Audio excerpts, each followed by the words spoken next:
امریکہ اور ایران میں ثالثی کے لیے پاکستانی کوششیں، تہران کا امریکی تجاویز پر غور۔ وزیر داخلہ محسن نقوی کی ایرانی حکام سے ملاقاتیں۔ محسن نقوی نے 24 گھنٹے میں ایرانی وزیر داخلہ سکندر مومنی سے دوسری ملاقات کی۔ موجودہ صورتحال پر مشاورت۔ محسن نقوی کی وزیر خارجہ عباس عراقچی کے ساتھ بھی اہم بیٹھک۔ دورے کے دوران محسن نقوی نے ایرانی صدر مسعود پزشکیان سے بھی ملاقات کی تھی۔ ترجمان ایرانی وزارت خارجہ اسماعیل بقائی کہتے ہیں تمام محاذوں پر جنگ کا خاتمہ چاہتے ہیں، یہی نقطہ مذاکرات کا محور ہے۔ مذاکرات کی تفصیل مجاز حکام کو بتائیں گے۔ ایٹمی معاملات پر سب قیاس سرائیاں ہیں۔ ایرانی خبر ایجنسی کے مطابق ایران امریکی پیغام کا جواب دینے کے لیے کام کر رہا ہے۔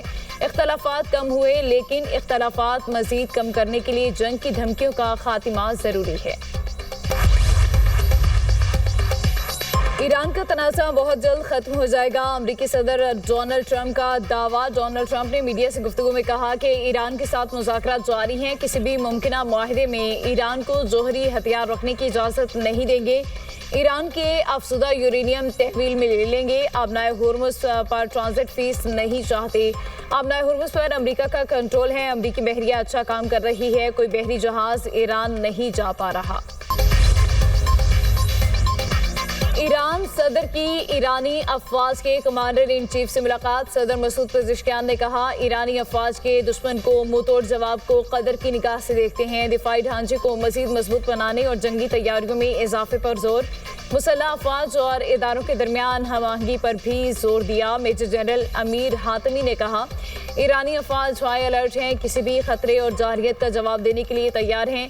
ایرانی فوج کے پاس کچھ ایسے جدید ترین ہتھیار بھی موجود ہیں جو ابھی تک امریکہ اسرائیل کے خلاف جنگ میں استعمال نہیں کیے گئے۔ اس بار کسی تحمل کا مظاہرہ نہیں کیا جائے گا۔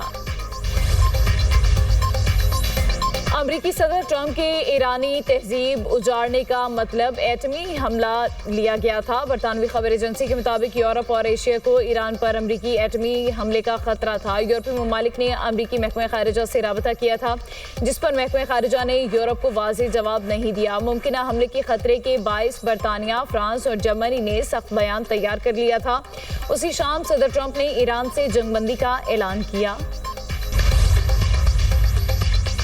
پاکستان میں چینی شہریوں کی سلامتی اولین ترجیح، ہر چینی شہری کو بہترین سیکیورٹی فراہم کر رہے ہیں۔ وزیر اعظم شہباز شریف کا تقریب سے خطاب، کہا پاکستان نے ہمیشہ ون چائنا پالیسی کی حمایت کی، کسی خوف و تردد کے بغیر ون چائنا پالیسی کی حمایت کرتے رہیں گے۔ خطے کی موجودہ صورتحال میں پاکستان امن کے لیے اہم کردار ادا کر رہا ہے۔ چین ہر مشکل وقت میں پاکستان کے ساتھ چٹان کی طرح کھڑا رہا۔ پاکستانی عوام نے ہر مشکل وقت میں چین کے تعاون کو خوب سراہا۔ مشترکہ کاوشوں سے ترقی کا راستہ طے کریں گے۔ سی پیک پاکستان کی معیشت اور روزگار کی فراہمی کے لیے اہم ہے۔ سی پیک صدر شی جن پنگ کے بیلٹ اینڈ روڈ وین کا عملی مظہر ہے۔ امید ہے صدر شی جن پنگ جلد پاکستان تشریف لائیں گے۔ زراعت میں جدت کے لیے چین پاکستان کی مدد کر رہا ہے۔ چین کی نیشنل پیپلز کانگریس کی اسٹینڈنگ کمیٹی کے وائس چیئرمین نے کہا چین پاکستان کی قومی آزادی، خود مختاری، علاقائی سالمیت اور وقار کے تحفظ کی مضبوط حمایت جاری رکھے گا۔ عالمی فورمز پر پاکستان کے ساتھ قریبی روابط مزید بڑھائیں گے۔ حقیقی کثیر الجہتی اور منصفانہ عالمی نظام کے لیے مل کر کام کریں گے۔ سائنس، ٹیکنالوجی اور موسمیاتی تحفظ کے لیے تعاون بڑھائیں گے۔ پاک چین سفارتی تعلقات کو 75 سال مکمل۔ صدر مملکت آصف علی زرداری نے تقریب سے خطاب میں کہا پاکستان چین کے بنیادی قومی مفادات ون چائنا پالیسی کی حمایت کرتا ہے۔ پاکستان چین کی خود مختاری اور علاقائی سالمیت کا ہمیشہ احترام کرتا ہے۔ چین کے ساتھ دوستی پاکستان کی خارجہ پالیسی کا بنیادی ستون ہے۔ پاکستان اور چین نے ہمیشہ ایک دوسرے کے بنیادی مفادات کا دفاع کیا۔ دونوں ملک امن و استحکام، کثیر الجہتی ترقی کے لیے مل کر کام کر رہے ہیں۔ ترقی کا حصول پاکستان اور چین کا مشترکہ خواب ہے۔ دونوں ملکوں کے فروغ پاتے تعلقات سے مشترکہ خوشحالی کے نئے مواقع کھلے۔ گوادر بندرگاہ کی تعمیر چین کی جانب سے عظیم تحفہ ہے۔ پاک چین سفارتی تعلقات کے قیام کی 75ویں سالگرہ کی تقریب، صدر مملکت، وزیر اعظم، نائب وزیر اعظم، چینی سفیر اور دیگر نے مل کر کیک کاٹا۔ یادگاری ڈاک ٹکٹ اور سکہ بھی جاری کیا گیا۔ پاکستانی اور چینی گلوکاروں نے دونوں ملکوں کے نغمے پیش کیے۔ بچوں نے چینی ثقافتی نغموں پر شاندار پرفارمنس پیش کی۔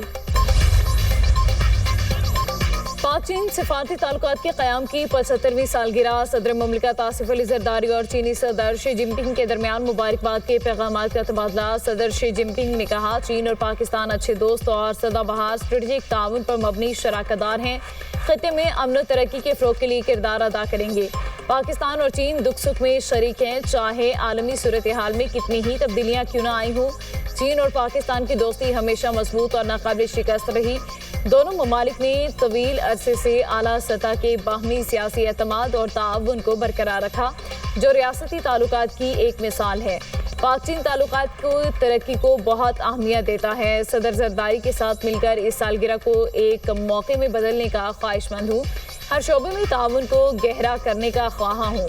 صدر مملکت آصف علی زرداری سے چین کی نیشنل پیپلز کانگریس کی اسٹینڈنگ کمیٹی کے وائس چیئرمین سائی دافنگ کی ملاقات۔ پاک چین سفارتی تعلقات کے قیام کی 75ویں سالگرہ پر تبادلہ خیال۔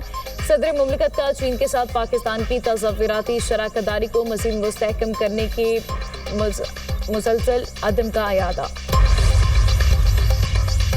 وزیر اعظم شہباز شریف چینی ہم منصب لی چیانگ کی دعوت پر 23 سے 26 مئی تک چین کا سرکاری دورہ کریں گے۔ ترجمان چینی وزارت خارجہ کے مطابق وزیر اعظم شہباز شریف چین اور پاکستان کے سفارتی تعلقات کے قیام کی 75ویں سالگرہ کی تقریب میں شرکت کریں گے۔ چینی صدر شی جن پنگ وزیر اعظم شہباز شریف سے ملاقات اور وزیر اعظم لی چیانگ مذاکرات کریں گے۔ 75 برسوں میں پاک چین تعلقات ہر آزمائش پر پورا اترے اور مضبوطی سے قائم رہے۔ ملک میں مکمل امن کے قیام تک دہشت گردوں کے خلاف کارروائیاں جاری رہیں گی۔ فیلڈ مارشل سید عاصم منیر کا کہنا ہے شہداء اور غازی قوم کا لازوال فخر ہیں، ان کی عزت اور قربانی ہر پاکستانی کے لیے مقدس ضمانت ہے۔ مادری وطن کا امن و امان شہداء کی عظیم قربانیوں اور غیر متزلزل لگن کا مرہون منت ہے۔ فیلڈ مارشل کی دہشت گردی کے خلاف سیکیورٹی اداروں کی کارکردگی کی تعریف، دہشت گردی کے خلاف جاری کارروائیوں کو بھی سراہا۔ فیلڈ مارشل نے شہداء کے اہل خانہ کے صبر، استقامت اور قربانیوں کو سراہتے ہوئے کہا کہ قوم ان کی خدمات کو ہمیشہ یاد رکھے گی۔ جی ایچ کیو میں پاک فوج کے افسران اور جوانوں کی فوجی اعزازات دینے کی تقریب۔ فیلڈ مارشل سید عاصم منیر نے آپریشنز میں غیر معمولی شجاعت اور شاندار خدمات پر فوجی اعزازات سے نوازا۔ تقریب کے دوران مختلف فوجی اعزازات بشمول 50 ستارہ امتیاز ملٹری اور 12 تمغہ بصالت عطا کیے گئے۔ ایران کے خلاف جنگ، امریکی صدر کی مقبولیت میں مزید کمی۔ فاکس نیوز کے نئے عوامی سروے کے مطابق 60% امریکی ایران جنگ کے مخالف۔ اس سے پہلے سروے میں اس کی شرح 55% تھی۔ 91% امریکیوں نے معاشی بدحالی کا ذمہ دار ایران جنگ تنازع کو قرار دے دیا۔ معیشت سے نمٹنے کے لیے صدر ٹرمپ کی کارکردگی پر عوامی عدم اطمینان میں اضافہ۔ 61% امریکیوں نے صدر ٹرمپ کی کارکردگی کو ناپسندیدہ قرار دے دیا۔